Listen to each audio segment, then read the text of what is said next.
that the money that is invested has a good result. And so I'd like to talk about Haiti for a minute.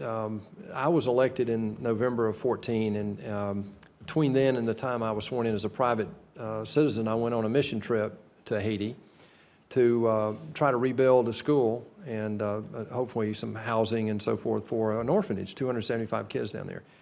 And it really touched us that, you know, in 5 years after the earthquake, not a lot had changed, frankly. I mean, I understand that the Navy was down there early, USAID was there early and so forth, and we did a lot of good. However, I was really troubled by the state of the situation, particularly if I'm correct that we've spent some $4 billion in Haiti. And I have a particular question, you know, as to the effectiveness of money spent there. We know that historically Haiti has always been the poorest country in the Western Hemisphere. We know there were allegations of corruption there for decades. None of this is new. But in February and March of 2015, USAID itself suspended 2 contractors that had been working on a flagship $30 million housing project. I think it was called Caracol ECAM, if I'm correct. Due to faulty home construction, poor drainage, you know, the list goes on. It was also a question about where it was put. There's a lot of housing that was built in and around Port-au-Prince. It wasn't where the people were living. They were in other areas where they could get clear ground. And so I'm not sure how effective that was.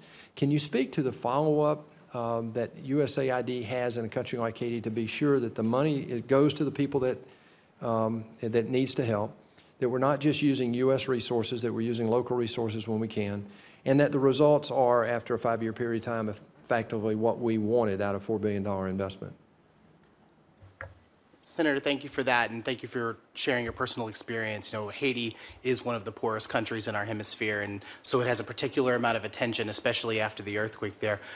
I think when we talk about thinking about Haiti and how we follow up and how we make good, there's a number of things that we think about, but really it's, you know, our work in the political space, really kind of writing the governance of the country, helping them to govern themselves, put things in place that are going to lead that government down a road to full rehabilitation. But for USAID's investments, you know, there are a couple of things that I think we really want to talk about in terms of just really quickly saying things like really bringing in capital and other things through our Development Credit Authority, where we have the diaspora, Haitian diaspora, and Haitian business leaders coming, finding ways to work with USAID and leveraging that money in the country.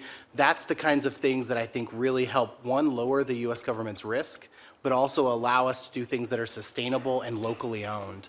So I think there's a lot of challenges in Haiti, and that's something we can talk more about, you know, I think following the hearing. But for now, from my perspective is we've done a lot. We've got 98% people out of temporary housing. There has been a lot of progress, but there's going to continue to be a lot of things we need to do in Haiti forward. And this budget does include a healthy request for continuing some of that work. I'm out of time. I will come back to one follow-up question on that in a minute, but for the sake of time, we'll go to the ranking member, Senator Kane. Thank you, Mr. Chair, and I appreciate the testimony, and I'll probably have multiple